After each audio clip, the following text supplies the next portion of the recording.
دوسروں سے اعلیٰ نہیں تو پھر بھی محبت پیدا نہیں ہوگی۔ لہذا اللہ نے ہر دور میں ہر نبی کے وجود کو بھی بے عیب رکھا ہے۔ سمجھ آگئی بات؟ کم و بیش 1,24,000 انبیاء جو آئے، آدم صفی اللہ سے یہ سلسلہ نور چلتے چلتے تیرے میرے کریم آقا کی بارگاہ تک جب ہم پہنچتے ہیں، وہاں پہ یہ سلسلہ نبوت ختم ہے۔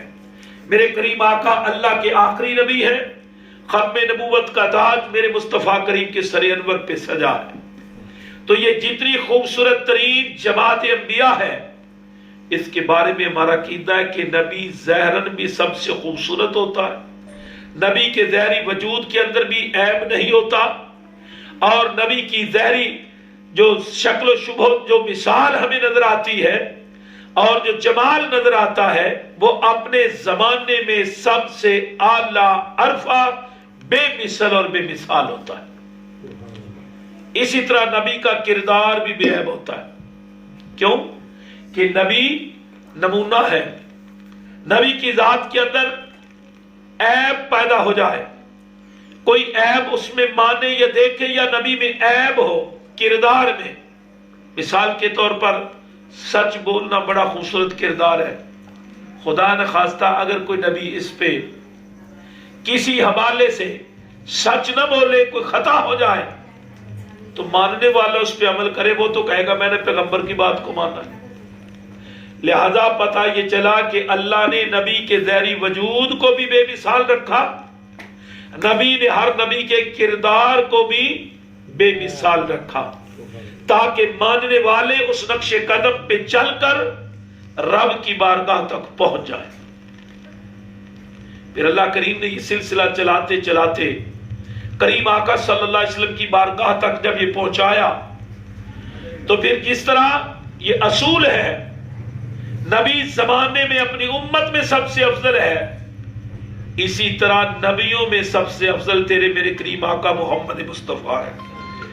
لہذا عزیزان گرامی قدر، امام الانبیاء احمد مجتبیٰ جناب حضرت پیارے محمد مصطفیٰ صلی اللہ علیہ وسلم کی ذات پاک کو اللہ نے انبیاء میں سے بھی سب سے اعلیٰ حسن بھی دیا ہے، سب سے اعلیٰ کردار بھی عطا کیا ہے۔ پھر نوجوانوں سوچو، جس نبی کے ہم امتی ہیں، یہ شرف کوئی عام نہیں۔ انبیاء دعائیں کرتے رہے، یا اللہ حضور صلی اللہ علیہ وسلم کی امت میں پیدا فرما، لیکن ہم نے تو دعا بھی نہیں کی۔ اگر ہم آج نہ ہوتے، نوح علیہ السلام کی امت میں آ جاتے، موسیٰ علیہ السلام کی امتی بن جاتے، اللہ اس دور میں پیدا کر دیتا، تو ہم روک سکتے تھے، رکاوٹ بن سکتی تھی۔ یار وہ اپنی قسمت پہ دیکھو، رب نے کتنا کرم کیا، اللہ نے ہمیں اس محبوب کے دور میں پیدا کیا کہ جس محبوب کا زمانہ بھی سب سے افضل ہے، اور اس محبوب کا امتی ہونا امتوں میں سب سے امت بھی افضل ہے۔ یہ اللہ کا کرم نے، اس پر کرم پر بھی شکر ادا کرنا چاہیے۔ بہرحال یہ بات لمبی ہو جائے گی، میں پھر واپس اپنی موضوع کی طرف آ رہا ہوں۔ اللہ نے ہر دور میں ہر امت میں نبی کو بے مثل و بے مثال رکھا، اور نبی کے کردار کو بھی محفوظ رکھا۔ اسی طرح رب کائنات نے کریم آقا صلی اللہ علیہ وسلم کو صرف بے مثال اور کردار میں اعلیٰ امت میں ہی نہیں، بلکہ اللہ نے ساری امتوں میں اور پھر سارے نبیوں میں بھی اپنے محبوب محمد مصطفیٰ کو جمال میں بھی بے مثال رکھا ہے، کردار میں بھی بے مثال رکھا ہے۔ یہاں تک سمجھ آ گئی؟ اب یہ سلسلہ نور چلتے چلتے سرکار تک پہنچا۔ اب آقا علیہ السلام کی ذات اقدس پر نبوت کا دروازہ بھی بند کر دیا، اب اور کوئی نبی آئے گا نہیں۔ یہ میں بات بیٹا اس لیے سمجھا رہا ہوں، سوشل میڈیا کا دور ہے، اور پتہ نہیں کیا کیا باتیں سننے کو ملتی ہیں، کیا کیا نظریات ذہن میں آتے ہیں، اور آپ شاید جس علاقے ملک میں ہم رہتے ہیں یا اسلام ہے، اس لیے ہمیں اتنی محنت کرنی نہیں پڑتی۔ اگر آپ کو یہاں سے باہر کسی ملک میں جانا جائے، پھر قدر ہوتی ہے کہ اسلام سمجھنا کتنا ضروری ہے، لیکن یہاں رہتے ہوئے بھی جو سب سے بڑا خطرہ ہے وہ ختم نبوت پہ حملہ ہے، اور اس حملے پر ہمیں سونا نہیں چاہیے، جاگ کے رہنا چاہیے، اپنا عقیدہ بچا کے رکھنا ہے، اور جو کچھ بھی ہو جائے اس پہ ڈٹ جانا ہے کہ اللہ کے رسول کے بعد کوئی اور نبی نہیں۔ جو دعویٰ کرے جو وہ جھوٹا، جو اس کے بارے میں نرمی رکھے وہ بھی جھوٹا، جو اس کو مانے وہ بھی جھوٹا، اللہ اور اللہ کے رسول کی بارگاہ سے مردود ہے، تو یہ دروازہ نبوت کا بند ہے۔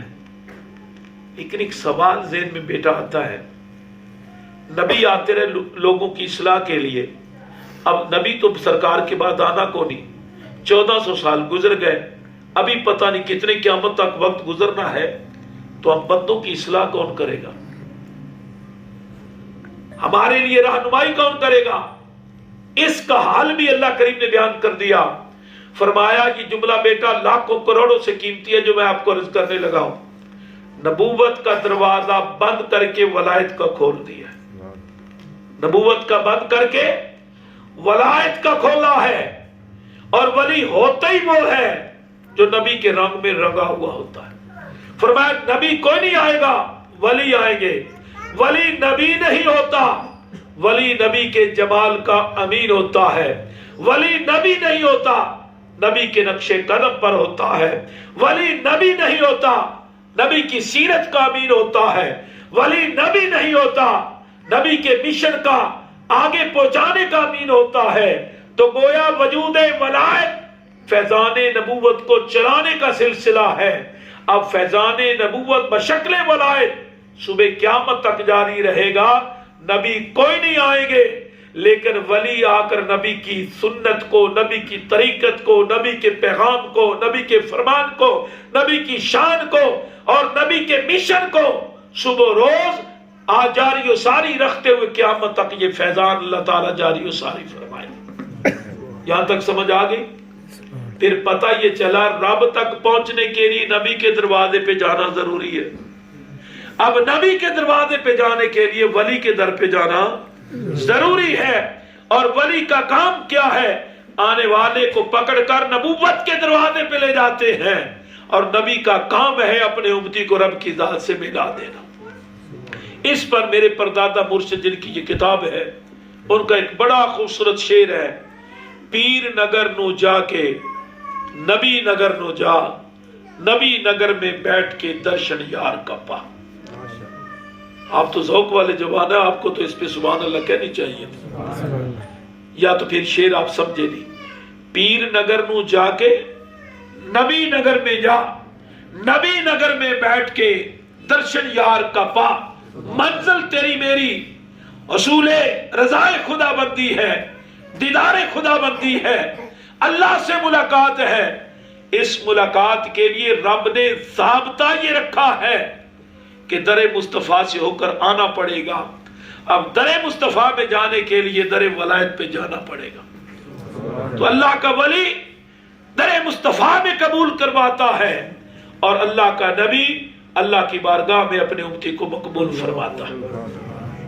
تو اس سے پتہ یہ چلا، اب پھر یہ جتنی تمہید میں نے باندھی، لب لباب اور خلاصہ کیا ہے کہ رب کی ملاقات کے لیے اور اللہ کے رسول کی تعلیمات کے لیے بندے کو اللہ کے مقبول بندوں کا ملنا، تلاش کرنا اور ان کے طریقے سلیقے کو اپنانا یہ لازم ہے، اس لیے تاکہ جس دور سے ہم گزر رہے ہیں ہم اپنا ایمان بھی بچا سکیں۔ اچھا، اتنا بڑا کام جنہوں نے کرنا ہے پھر وہ کیسا ہونا چاہیے؟ یہ بھی تو سوال ہے۔ یہی ٹاپک ہے ہمارا آج کا، کہ جس دور میں ہم رہ رہے ہیں ایمان بچانا ہے، سرکار کی بارگاہ تک جانا ہے، تو پھر ہم نے کون سا رہنما لینا ہے جو ہمیں در مصطفیٰ پہ لے جائے؟ بیٹا یہ بڑی سادی سی بات ہے، کتابیں پڑھ کر نمازیں ہم شروع کر لیتے ہیں، کتابیں پڑھ کے ہم وظیفے پڑھ لیتے ہیں، کتابیں پڑھ کر ہم دین سمجھ لیتے ہیں، لیکن جس نے کتاب لکھی ہے جب تک کوئی صاحب کتاب سے ملاقات نہ ہو تو کتاب کی بھی سمجھ نہیں آتی، کتاب کی بھی سمجھ نہیں آتی۔ اس لیے استاد کا ہونا، دیکھو مارکیٹ میں خلاصے پڑے ہیں، مارکیٹ میں کی بکس پڑی ہیں، مارکیٹ میں نوٹس پڑے ہیں، اگر انہی سے کام چلتا تو پھر سکولوں کی ضرورت نہیں تھی، اکیڈمیز کی ضرورت نہیں تھی، ٹیوٹر کی ضرورت نہیں تھی،